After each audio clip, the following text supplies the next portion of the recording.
नहीं चाहता था कि फिनलैंड नेटो में शामिल हो, लेकिन एक तरफ फिनलैंड नेटो में शामिल अब हो ही चुका है, जिससे व्लादिमीर पुतिन का गुस्सा, उनका पारा 7वें आसमान पर है। तो वहीं इसी बीच जेलेंस्की पोलैंड के दौरे पर पहुंच गए।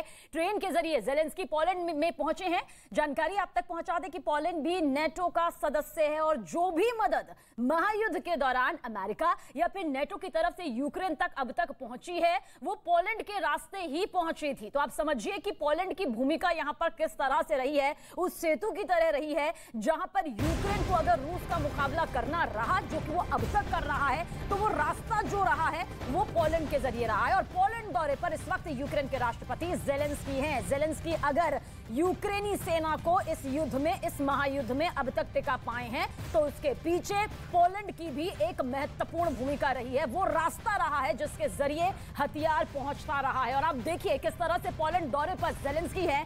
जेलेंस्की भी चौतरफा अभी भी अपनी ताकत को बढ़ा रहे हैं और ट्रेन के जरिए जेलेंस्की पोलैंड में पहुंचे।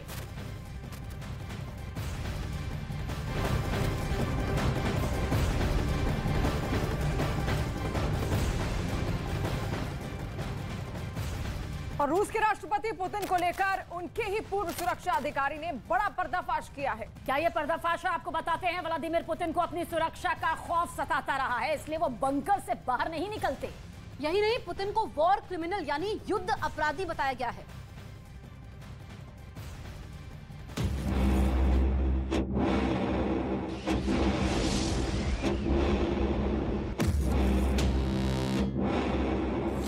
घर में ही घिर गए पुतिन।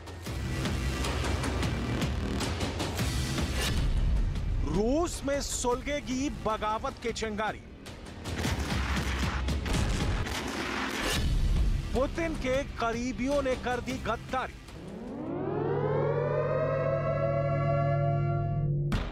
नाटो की बढ़ती हुई ताकत ने पहले से पुतिन को मुसीबत में डाल दिया है।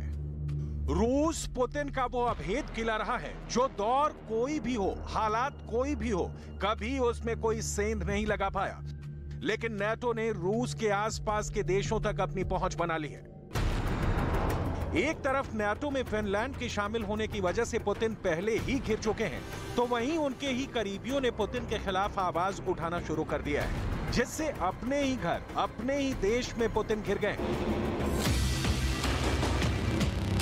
पुतिन के बेहद करीबी ने पुतिन का एक एक राज खोल कर रख दिया है। पुतिन के खौफनाक इरादों के साथ साथ पुतिन का प्लान दुनिया के सामने रख दिया है। और पुतिन के जिस करीबी ने राज खोला है वो दरअसल पुतिन का सुरक्षा अधिकारी रहा है। वो दरअसल पुतिन के सुरक्षा अधिकारी रहे हैं। ये हैं ग्लेब कुराकोलोव, जो एक वक्त में पुतिन के बेहद करीब रहा करते थे। पुतिन की सुरक्षा की जिम्मेदारी काराकोलोव के कंधों पर ही थी। अब आगे आकर पुतिन से जुड़ी कई जानकारियां काराकोलोव ने सामने रखी हैं, जिसमें पुतिन को युद्ध अपराधी बताया, फोन और इंटरनेट से दूरी रखने का दावा, ज्यादातर बंकर में रहने का दावा, प्लेन की जगह बख्तरबंद ट्रेन के इस्तेमाल का दावा। पुतिन के खिलाफ ये आवाज कहीं और से नहीं उठी है, ये उनके देश, ये उनके खुद के देश रूस से आवाज बुलंद हुई। Это чтобы ребенок не познал этих ужасов войны,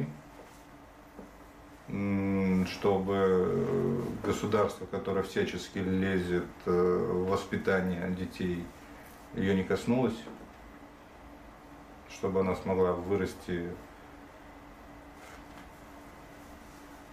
в спокойной обстановке.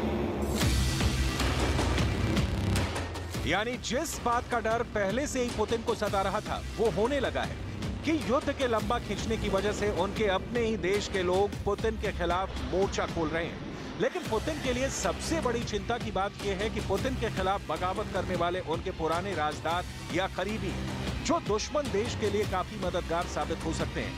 ऐसे ही लोगों ने अब पुतिन से दूरी बनाने का भी ऐलान कर दिया है।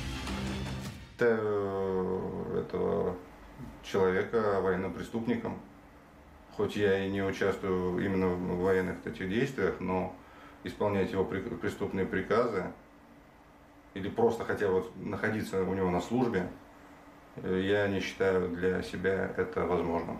Для меня это большая сделка с совестью, я на такое не готов.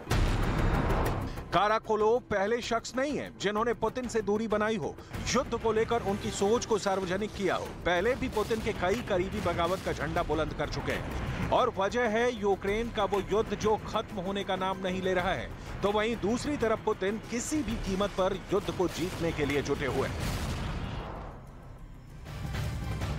और आइए अब आपको दिखाते हैं महायुद्ध से जुड़ी हुई 10 बड़ी खबरें।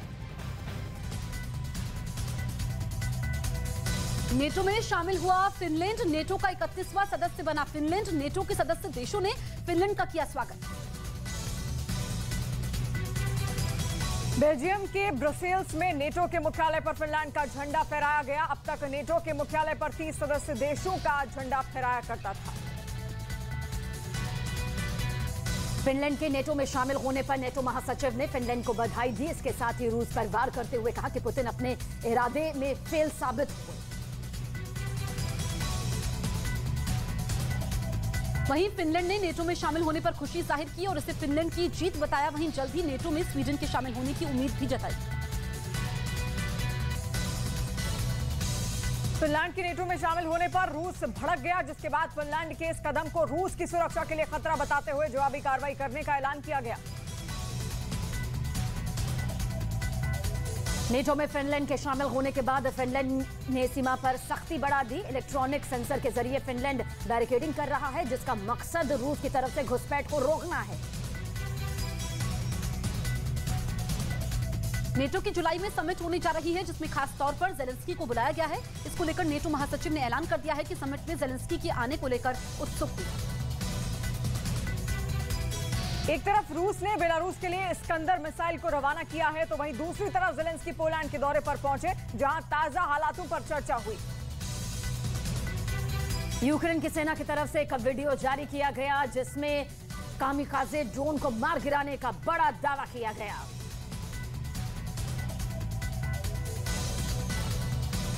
पुतिन की पूर्व सुरक्षा अधिकारी ने पुतिन के खिलाफ मोर्चा खोल दिया है और पुतिन को युद्ध अपराधी बताते हुए कई गंभीर आरोप भी लगाए हैं।